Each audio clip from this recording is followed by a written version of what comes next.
A warm welcome to today's talk. Now, the United States government has recently basically suspended all of US aid. So I want to put forward some principles of how this money could be better spent. You know, there's been huge amounts of money squandered.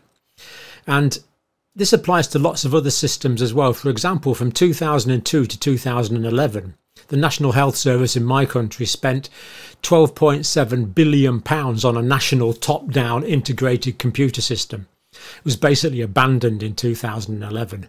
So that's £12.7 billion, not million, billion, basically wasted. And in today's money, that probably double that. So by failing to incorporate appropriate technology and appropriate solutions, massive amounts of money are wasted. This money could otherwise be spent on saving millions of lives, saving billions of dollars, and using aid money really highly effectively.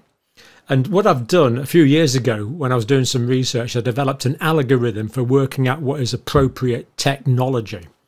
So if you're interested in saving billions of dollars and millions of lives, potentially, don't want to get too carried away, but the principles are there.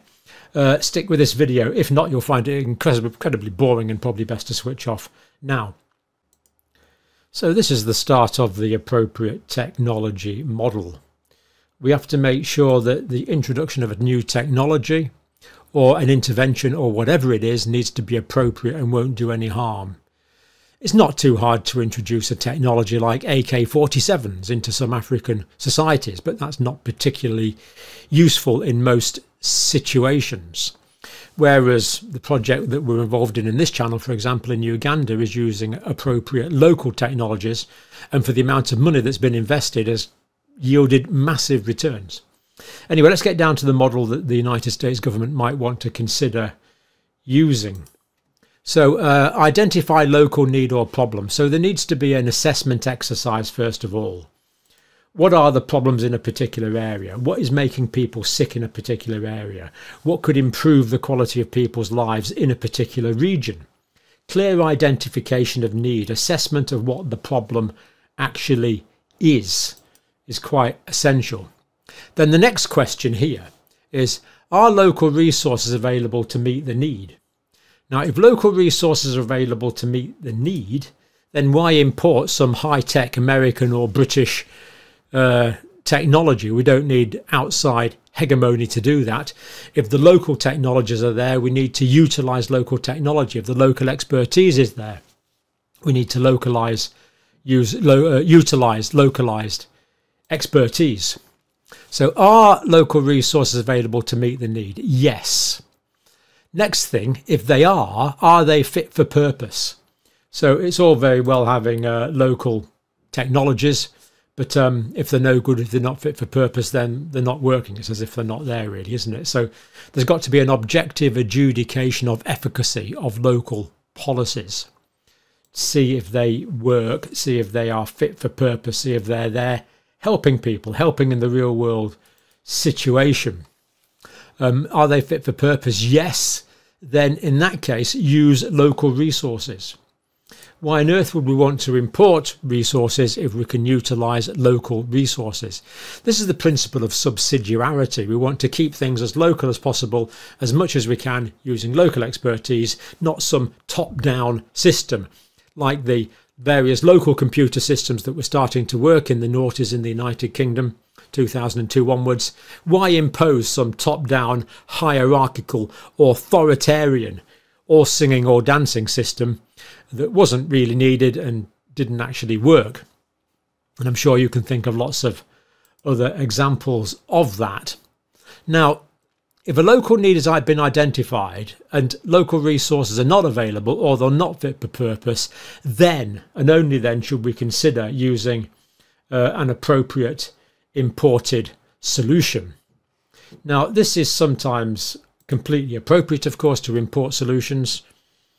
It could be tractors, it could be expertise, it could be textbooks, it could be individual teachers, it could be a particular technology, it could be solar panels.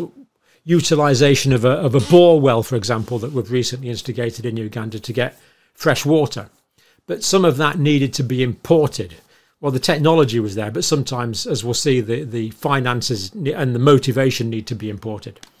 But that's the first bit there. Consider using appropriate imported solutions if these criteria aren't met.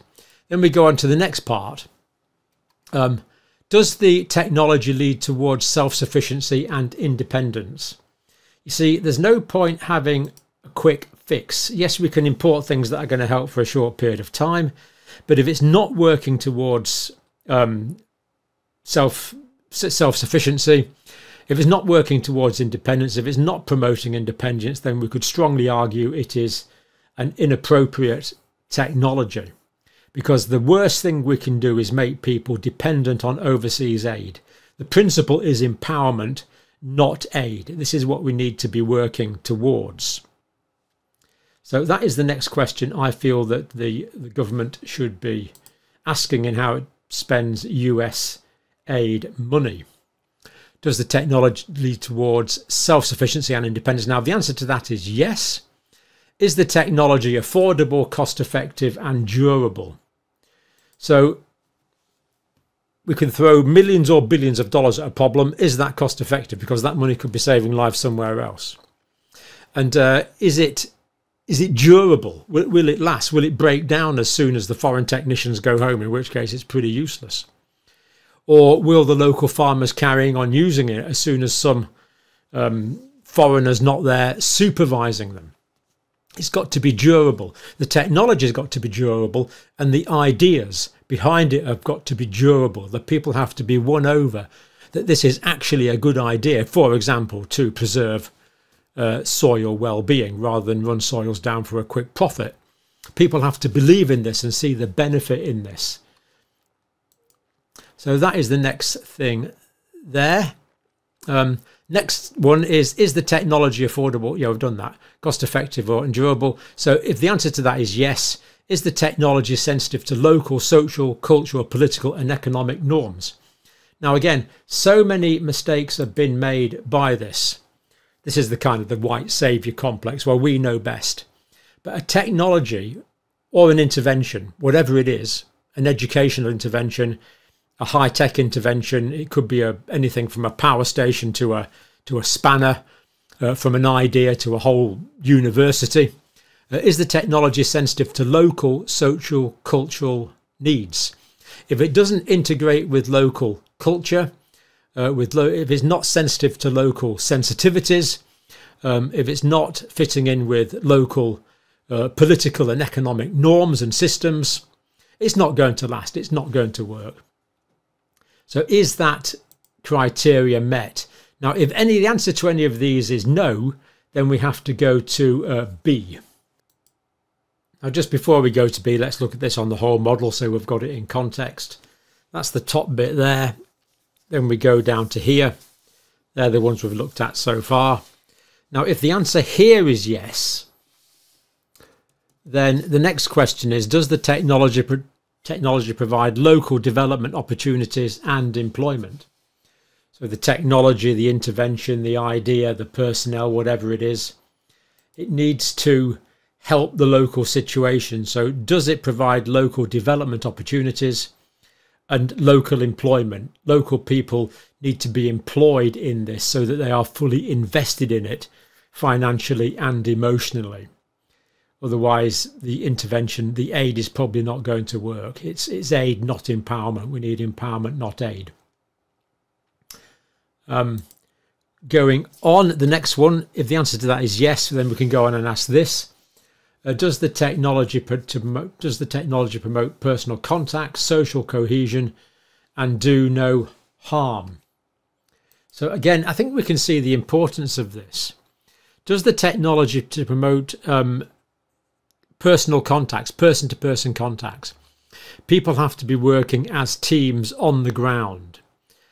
Does it promote social cohesion or does it cause social destruction? If we've got one people getting some benefit and another people not getting a benefit, then there's clearly the potential for quite a big clash there. We have to be sensitive to that. We need to promote social cohesion, and we have to make sure that the technology does no harm. Just the same as in healthcare, we must do absolutely no harm. So that is, where am I? Yeah, that is that. Now, if the answer to any of these is no, so if the answer is that technology doesn't lead towards self-sufficiency, if the technology is not affordable and is not durable, if the technology is not sensitive to local needs, if the technology doesn't provide local development opportunities and employment, and if the technology does not promote personal contact, social cohesion, and does no harm, if the answer to any of those is no, then we have to go to option B. And here is the subset of B, which I've got here. Hopefully we can see it clearly here. In that case, we need to reject or modify the technology. Now, we don't need to throw the baby out with the bathwater. We can think of modifications. A modification that, for example, does lead towards self-sufficiency and independence. A modification, for example, that does make the technology affordable and cost-effective. A technology or an intervention that does make the technology sensitive to local, social, cultural, political and economic norms. A change that does make the technology or the intervention provide local development opportunities and employment. A change to the technology or intervention that does promote personal contacts, social cohesion and does no harm. But if the answer to any of those is no, we're going to B, as we've said, and then we can reject or modify it to make sure it fulfills those criteria. Then we can identify the modifications and implement the modifications. So again, we assess, plan, implement and evaluate. And if the modifications are successful, we can go on to the next question, which you'll see in a minute. If the answer is no, then the modification fails. Then we need to reject the modification. But hopefully, if we think about those 5 criteria that we looked at, we can make it appropriate to a local situation. Then it can be the right thing to implement. So let's just look at this in context again. So that was B. So here we see. Now, if the answer, if we do decide to reject this here, if we reject that, then this goes all the way down here. This is algorithms. They're a bit difficult to follow sometimes. All the way down there, and it goes to there, and it fails to meet the current need, so it can't be implemented. If it fails to meet the current need, then we've got to go back up here, and we actually eventually then get right back up to the top where we need to start from scratch and identify the local need or problem again. So that takes us on to the next section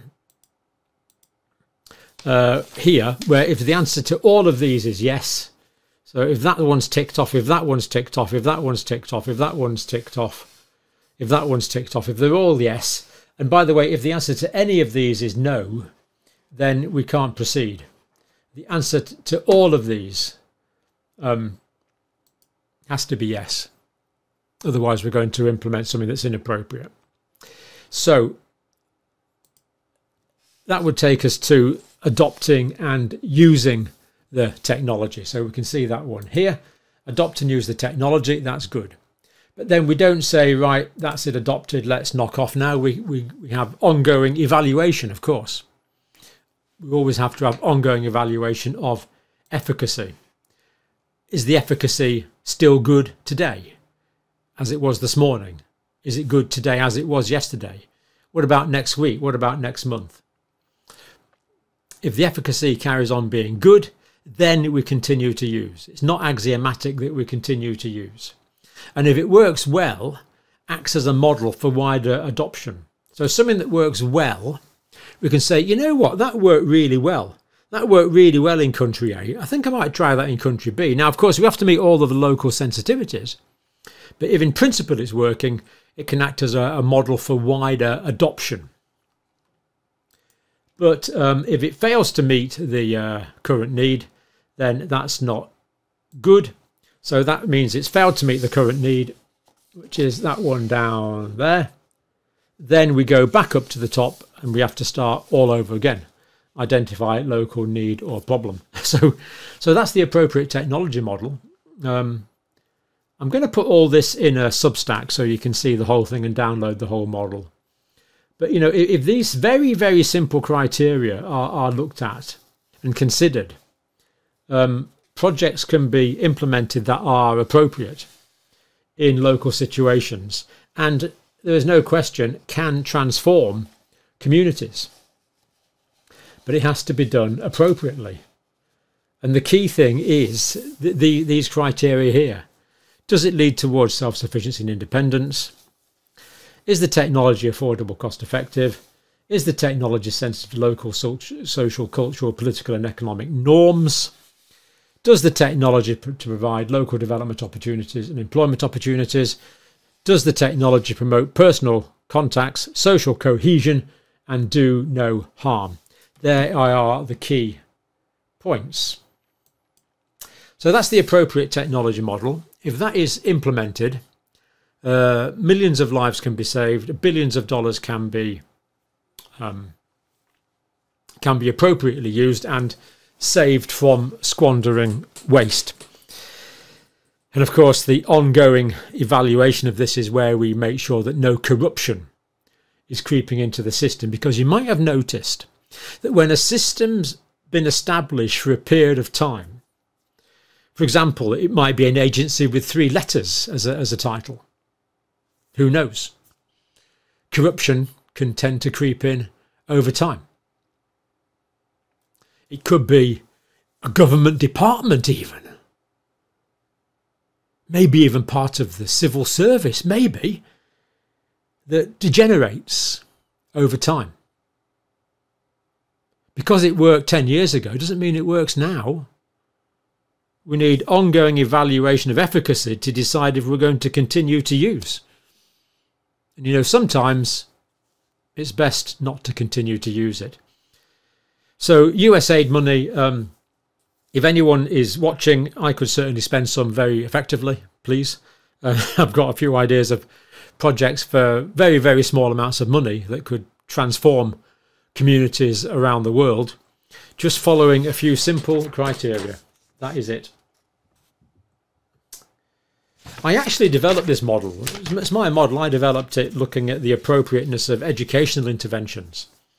My educational interventions were particularly like open learning materials like DVDs and textbooks and podcasts and videos, and live video sessions came in later on, of course, as the technology developed. But is it appropriate is the question. Will it do harm? And heck, we could actually go through this. We could actually go through this whole process thinking about something like, I don't know, maybe a new medical intervention. Identify a local need or problem. So the problem could be, well, we need to stop a pandemic. Are local resources available to meet the need? Well, yeah, they could be actually. Are they fit for purpose? Well, yeah, they probably are. Then we should use local resources. Not perhaps import, I don't know, a brand new technology like mRNA technology. So this can be applied to absolutely anything. That's why I kind of wanted to publicize it. Free to use it to save lives, use it to save money. And if anyone from USAID wants to implement these policies, they're all there. They're welcome to them. Think of the simple things first. It's easy to get caught up in complexity. The main things are the plain things. The plain things are the main things. Get the simple things right first. It's this is not clever. We don't need brain surgeons and rocket scientists. Well, we do for brain surgery and rocket technology, but for this we don't. It's actually pretty straightforward, but just by asking really quite simple fundamental questions. Now, I'm going to put the whole write-up for this on the Substack, which I'll put the link to below because it is quite complicated. So if anyone wants the full details, I have written it up as a full paper. But for now, if you watch till the end of this, well done. Not for everyone, but you know, it's just so simple. We look at the waste that's gone in the past. And we don't want to stop all USAID or British aid. We just need to use it appropriately. And who knows, in the vast majority of occasions in the past, that maybe not have been done. You know, maybe the money's been sent to international organisations which have become less efficient over time. Some of them might have 2 letters in their title. Some of them might have 3 letters in their title. Doesn't matter. Maybe over time, they've kind of lost their vision a bit, because we need this ongoing evaluation to see if these criteria are still met.